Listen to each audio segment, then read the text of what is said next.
7 अक्टूबर 6:30 बजे सुबह, जब सारे लोग अपने घरों में आराम से सो रहे थे, कुछ लोग उठे थे, कुछ लोग सोए हुए ही थे, तभी अचानक इजराइल के आंगन में, उसके घरों में एक के बाद एक हजारों बम बरसाए गए। इतने सारे बम गिराए गए कि इजराइल को खुद समझ नहीं आ रहा था ये हो क्या रहा है। बड़े बड़े बिल्डिंगों को धंसा दिया गया। जब तक लोगों को ये समझ पाता कि ये हो क्या रहा है, तब तक एक के बाद एक हमास ने उनके ऊपर 5000 बम गिराए, रॉकेट लॉन्च किए उसके ऊपर। जबकि इजराइल की तरफ से जो रिपोर्ट में कहा गया है, वो कहा गया है कि लगभग 2200 रॉकेट दागे गए हमास के द्वारा इजराइल पे, जबकि हमास ने कहा है कि लगभग 5000 रॉकेट उस दिन गिरे। ये 7 अक्टूबर सुबह का बात है, जब लोग अपने घरों में ठीक से उठ भी नहीं पाए थे।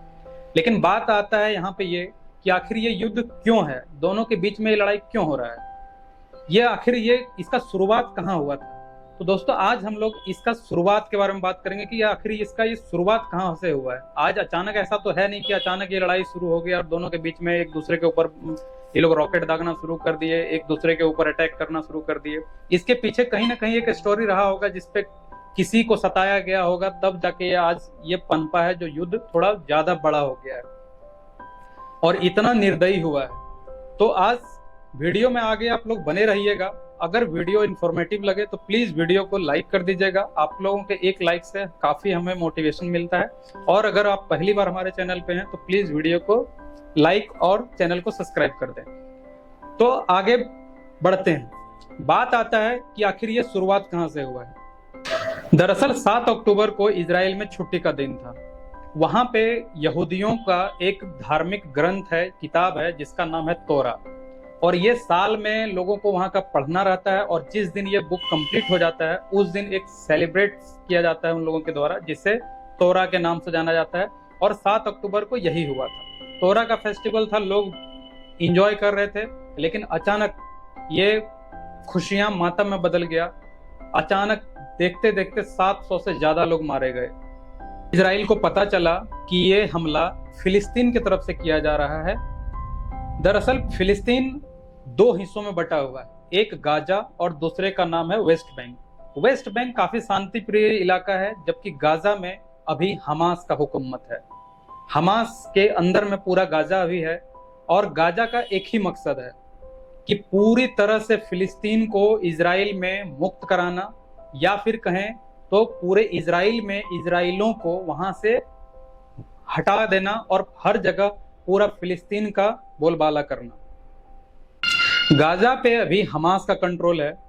हमास जनरली फिलिस्तीन का एक संगठन है जो 1987 में जिसका गठन हुआ, जन्म हुआ, और उसका एक ही मकसद, जो हमने अभी पहले भी आप लोगों को बताया, कि उसका एक ही मकसद है कि इजराइल को इजराइल से खदेड़ के भगा देना और पूरा इजराइल पे खुद का कब्जा करना।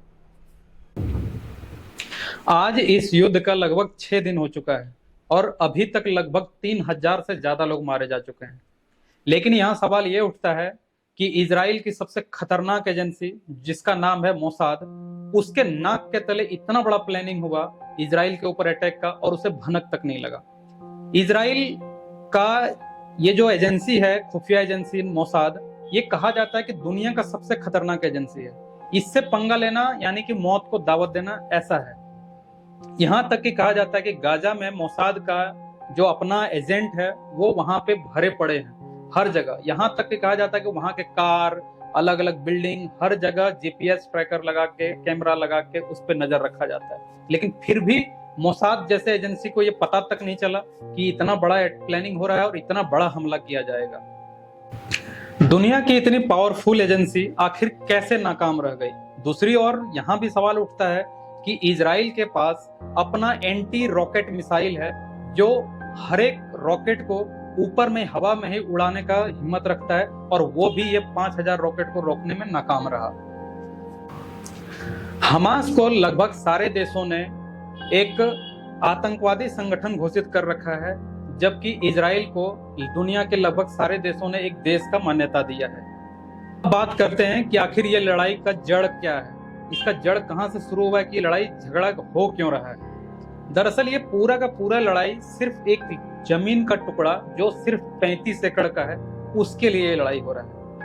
आज से 1947 के आसपास का अगर बात करें तो यहूदियों का वहां कोई देश नहीं था, उसकी कोई आर्मी नहीं थी। दरअसल 1948 से पहले यहूदियों का कोई देश नहीं था और ये पूरा जो लड़ाई चल रहा है 35 एकड़, ये इजराइल में ही एक जगह है जिसका नाम है यरूशलेम, और यरूशलेम के अंदर ही ये 35 एकड़ आता है। और ये जगह पे 3 धर्मों के लोग रहते हैं, यहूदी, मुसलमान और ईसाई। 1948 के समय यह जगह पूरे अंग्रेजों के अंदर था। जिस तरह से अंग्रेजों ने भारत को 2 टुकड़े कर दिए जाते जाते, भारत और पाकिस्तान, ठीक उसी तरीके से अंग्रेजों ने इजराइल और फिलिस्तीन को भी 2 टुकड़ों में बांट दिया गया। वहां का लैंड को, एक का नाम रखा गया फिलिस्तीन और दूसरे का नाम रखा गया इजराइल। वहां का अगर लैंड डिवीजन का बात करें तो उस समय इजराइल को 44% मिला था, जबकि फिलिस्तीन को 48% दिया गया था। और जो 4% लैंड है वो यही है 35 एकड़, जिसके ऊपर पूरा ये बवाल मचा हुआ, जिसके ऊपर ये लड़ाई चल रहा है। जब दोनों में अलग हो गया तो 1967 में फिलिस्तीन और इजराइल के बीच में फिर युद्ध हुआ, और इस बार इजराइल ने उसके एक बड़े से हिस्से को, जमीन का एक बड़ा सा टुकड़ा को छीन लिया, उससे कब्जे में कर लिया, और उसके अंदर ये 35 एकड़ जमीन भी ले लिया गया। और 1967 के बाद कई सारे युद्ध होते गए एक के बाद एक, और इस तरह से आज अगर बात करें तो जो फिलिस्तीन के पास उस समय 48% लैंड मिला था उसको, आज वो घटकर सिर्फ 12% रह गया है।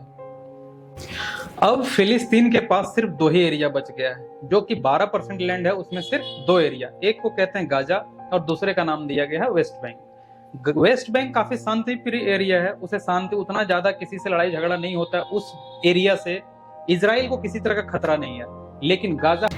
लेकिन गाजा काफी गर्म रहता है, क्योंकि ये पूरा जो गाजा का इलाका है ये हमास के कंट्रोल में है। इसीलिए इजराइल को सबसे ज्यादा खतरा महसूस होता है तो वो गाजा से, और इसीलिए इजराइल पूरा का पूरा कंसंट्रेशन अपना जो है वो गाजा के ऊपर बनाए रखता है। लेकिन इस बार ऐसा नहीं हो पाया, क्योंकि गाजा इतना बड़ा प्लानिंग किया और ये कुछ नहीं कर पाया, इजराइल को इसका भनक तक नहीं लगा। बात करें फिलिस्तीन का, तो फिलिस्तीन का कोई अपना आर्मी नहीं है, जबकि अगर हम इजराइल का बात करें तो इजराइल का पॉपुलेशन लगभग 90 लाख है। और सबसे बड़ी बात यह है कि इस 90 लाख में 30 लाख जो है वो आर्मी है उसके पास। और यहाँ तक कि वहाँ के जो स्कूल है उसमें से पढ़ाई के साथ साथ उन लोगों को आर्मी का ट्रेनिंग दिया जाता है। लेकिन क्या अब ये देखना सबसे बड़ा इंपॉर्टेंट रह जाएगा कि क्या ये गाजा जो है या फिर फिलिस्तीन बोलें, वो इजराइल से कितना देर ये लड़ पाएगा, कि क्या उसको टक्कर दे पाएगा, जिसके पास कोई अपना आर्मी नहीं है। जबकि अगर इजराइल के पास बात करें तो उसके पास काफी ज्यादा आर्मी है। 90 लाख में से आप समझ सकते हैं, जिसके पास सिर्फ 90 लाख पॉपुलेशन और उसमें से 30 लाख सिर्फ आर्मी ही हो, और वहां के यंग बच्चे को भी स्कूल में इसका ट्रेनिंग दिया जा रहा हो आर्मी का, तो कितनी बड़ी बात है। इजराइल के प्रधानमंत्री से 2 दिन बाद जब ये युद्ध हुआ, जब पहला दिन रॉकेट छोड़ा गया 7 अक्टूबर को, उसके बाद 2 दिन बाद वहां के जो प्रधानमंत्री हैं उनके द्वारा एक स्टेटमेंट आता है कि ये एक स्टेट ऑफ वॉर डिक्लेयर कर दिया गया और सारे लोगों को घर में रहने के लिए कहा गया। अगर आप उसके बड़े बड़े जो विजुअल्स देखेंगे तो उसमें आपको देखने को मिलेगा कि इतना क्रूएल्टी है कि गाजा के जो सैनिक हैं वो पूरी तरीके से इजराइल में घुस चुके हैं। उसका जो बॉर्डर है उसे बुलडोजर से गिरा दिया गया, लोग हैंड ग्लाइडर के थ्रू, बाइक के थ्रू घुसते हुए देखे गए और अटैक करते हुए देखे गए। वो किसी को नहीं छोड़े, यहाँ तक कि अगर छोटे छोटे बच्चे हो, औरतें हो, औरतों के साथ तो इतना ज्यादा क्रूएल्टी किया गया हमास के सैनिकों द्वारा, हमास के लोगों के द्वारा, कि शायद उन विजुअल्स को दिखाना और उन चीजों को डिस्क्राइब करना शायद कि कोई दिखा नहीं पाएगा या कोई उस चीज को डिस्क्राइब नहीं कर पाएगा। कई सारे ऐसे वीडियो आए हुए हैं सोशल मीडिया पे, जो लोग, वहां की औरतें जो है वो अपने जान की भीख मांग रहे हैं, अपने इज्जत की भीख मांग रहे हैं, लेकिन उसके लोगों में किसी भी तरह के कोई दया नहीं है। दोस्तों, देखने वाली बात यह है कि अगर इजराइल ने उसके पूरे जमीन को हड़प लिया है, जो कि 48% से 12% पे ला दिया है, तो बिल्कुल उसके ऊपर अत्याचार हुआ है। लेकिन क्या वहां के इजराइल के नागरिकों के ऊपर इस तरह का अटैक करना, उनको मारना, कहां तक ये सही है? इस चीज को देखना है कि आखिर आपको, आपका अगर लड़ाई है तो वहां के गवर्नमेंट से है, लेकिन वहां के लोगों को मारना, छोटे छोटे बच्चों को, औरतों का इज्जत लूटना, ये कहां तक सही है। इजराइल के प्रधानमंत्री ने एक स्टेटमेंट दिया है कि इसके लिए यहूदियों को, यानी कि फिलिस्तीन को बहुत बड़ा रकम चुकाना पड़ेगा, बहुत बड़ा अपना इससे बदले में इसे बहुत बड़ा नुकसान झेलना पड़ेगा। आपको क्या लगता है कि ये कहां तक सही है?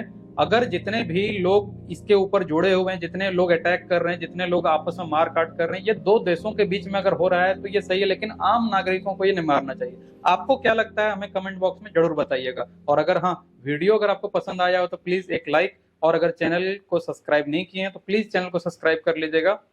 आज के लिए इतना ही। आगे का अपडेट के लिए नए वीडियो फिर से आएंगे, जरूर देखिए।